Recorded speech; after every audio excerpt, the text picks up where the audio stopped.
Hello guys, welcome to our channel cooking for fun. ఈరోజు beans curry కుక్కర్లో ఎలా చేసుకోవాలో చూద్దామండి. ముందుగా స్టవ్ మీద కుక్కర్ పెట్టుకొని 3 టేబుల్ స్పూన్ ఆయిల్ వేసుకోండి. అందులో ఆవాలు, ఎండుమిర్చి, కరివేపాకు, సన్నగా కట్ చేసిన ఉల్లిపాయ ముక్కలు వేసుకోండి.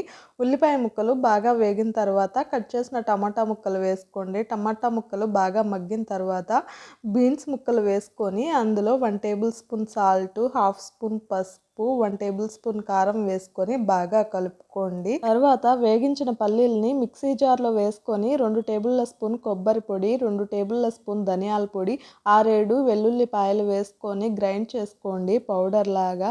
బీన్స్ ముక్కల్ని ఒకసారి కలుపుకొని గ్రేవీకి సరిపడా నీళ్లు వేసుకోండి. తర్వాత గ్రైండ్ చేసిన పౌడర్ని అందులో వేసుకొని కలిపి కుక్కర్ మూత పెట్టేసేయండి. 3 విజిల్స్ వస్తే సరిపోతుందండి. కర్రీ చూడండి ఎంత బాగా ఉడికిందో. మీరు ఒకసారి ట్రై చేయండి. టేస్ట్ అయితే చాలా బాగుంది. నా వీడియో మీకు నచ్చితే లైక్ చేసి, షేర్ చేసి, సబ్స్క్రైబ్ చేయండి.